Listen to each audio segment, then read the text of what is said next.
नमस्कार दोस्तों, आपका स्टेनो सक्सेस में स्वागत है।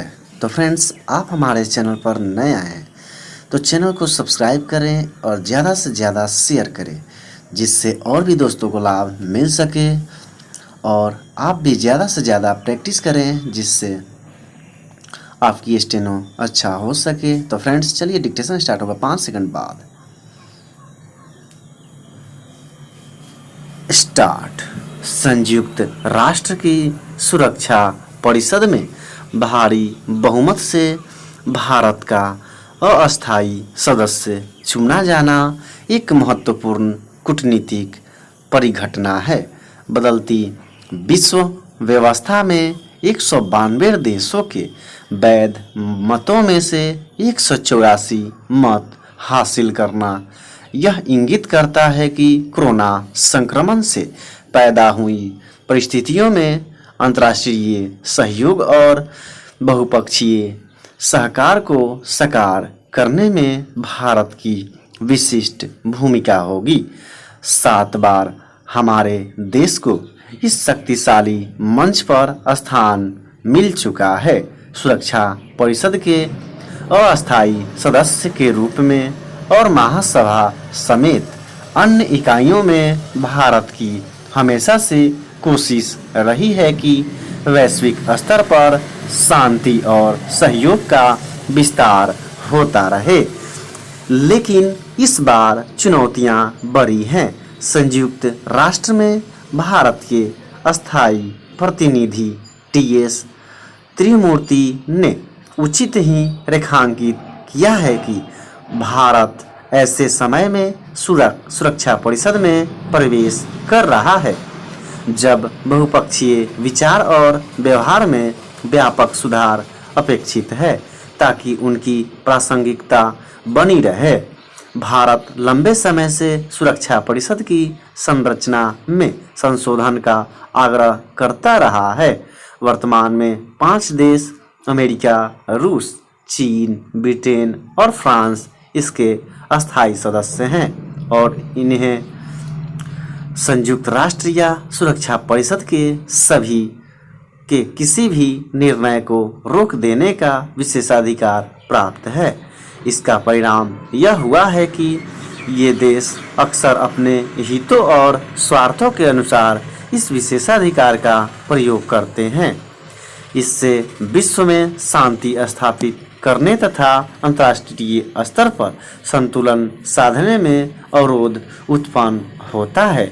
विश्व का सबसे बड़ा लोकतंत्र होने तथा उभरती अर्थव्यवस्थाओं में एक अग्रणी देश होने के नाते भारत अस्थायी सदस्यता का ठोस दावेदार है, लेकिन संयुक्त राष्ट्र शांति सेना में सबसे अधिक योगदान देने वाले देशों में शामिल होने तथा विभिन्न अंतर्राष्ट्रीय मंचों पर निरंतर सकारात्मक भूमिका निभाने के बावजूद उसे उसका उचित स्थान नहीं मिल सका है, जैसा कि त्रिमूर्ति ने चिन्हित किया है।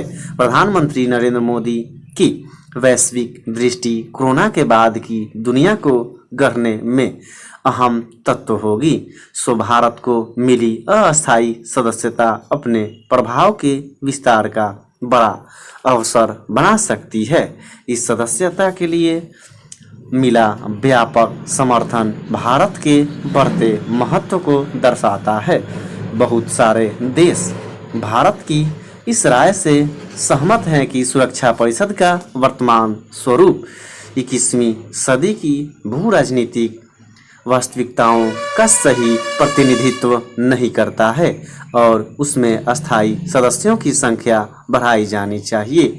इस मंच से भारत इस आवाज़ को अब त्वरा से बुलंद कर सकता है तथा वैश्विक बेहतरी के लिए प्रधानमंत्री मोदी के 5 सूत्रों सम्मान, संवाद, सहयोग, शांति एवं समृद्धि को अंतर्राष्ट्रीय समुदाय के सामने प्रस्तुत कर सकता है। आतंक, हिंसा और वंचना से त्रस्त विश्व को साझा नेतृत्व की आवश्यकता है, ताकि क्षेत्रीय एवं अंतर्राष्ट्रीय स्तर पर संतुलन और सहभागिता का वातावरण तैयार हो सके। स्टॉप। तो फ्रेंड्स डिक्टेशन अब स्टार्ट होगा 5 सेकंड बाद। स्टार्ट। पारंपरिक तिब्बती भाषा में बौद्ध धर्म को नंगपा संगेपा कहा जाता है। नंग का अर्थ है अंदर, संगय का अर्थ है बुध और पा का अर्थ है वाला। जब आप बुधत्व ग्रहण कर लेते हैं तो इसका यह अर्थ नहीं है कि आपकी पहुंच हर अच्छी चीज तक हो गई है। आपकी पहुंच हर अच्छी, बुरी एवं निष्पक्ष चीज अर्थात हर चीज के सार तक हो गई है।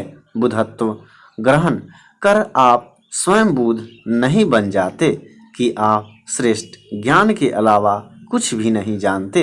इसलिए परिभाषा के अनुसार बुधत्व सभी धर्मों के सार को साकार करने के बारे में है। सभी धर्मों का सार हम सभी में निहित है। मेरे लिए सभी धर्मों का सार मुझ में है और आपके लिए सभी धर्मों का सार आप में अर्थात आपके अस्तित्व में समाहित है। आपके धर्म का सार किसी और के धर्म के सार से अलग नहीं हो सकता। अगर आप स्वयं के सार का अनुभव करते हैं तो आप गौतम या शाक्य मुनि की तरह ही बुद्ध बन सकते हैं। बौद्ध धर्म में से संबंधित होने के कारण बेशक हमारे पास हठ धर्मिता है, बुनियादी ढांचा है, पदानुक्रम है, अनुष्ठान है और बेशक हम आत्म संयमी हैं जो कि पदानुक्रम में और इन सभी चीज़ों में शामिल नहीं हैं। इन सब के बावजूद इससे सार को कोई फर्क नहीं पड़ता, लेकिन कभी कभी पदानुक्रम, हठ धर्मिता और अनुष्ठान जैसे कई स्तरों पर यह हमारे लिए उपयोगी साबित होता है। उदाहरण के लिए 100 मंजिला इमारत है जिसमें 10,000 कमरे हैं, उसमें एक लिफ्ट अवश्य होनी चाहिए। लेकिन अगर लिफ्ट में फ्लोर का कोई नंबर न दिया गया हो तो वहाँ कार्य करना बहुत मुश्किल होगा। अपने दोस्त के निवास स्थान को ढूंढने के लिए आपको ऊपर से नीचे तक तलाशना होगा और शायद तब भी आप उन्हें न तलाश पाएं। इसलिए ऐसी सभी चीज़ों के लिए पदानुक्रम, अनुष्ठान और संरचना आवश्यक है। लेकिन एक बार अगर आप इन सब से परे चले जाते हैं और जान जाते हैं कि कौन सी चीज़ क्या है और कौन कहाँ है तो आपको इसकी आवश्यकता नहीं पड़ेगी। स्टॉप। तो फ्रेंड्स डिक्टेशन अच्छा लगे तो लाइक, शेयर और सब्सक्राइब करना न भूलें। तो मिलते हैं नेक्स्ट वीडियो में, तब तक के लिए जय हिंद।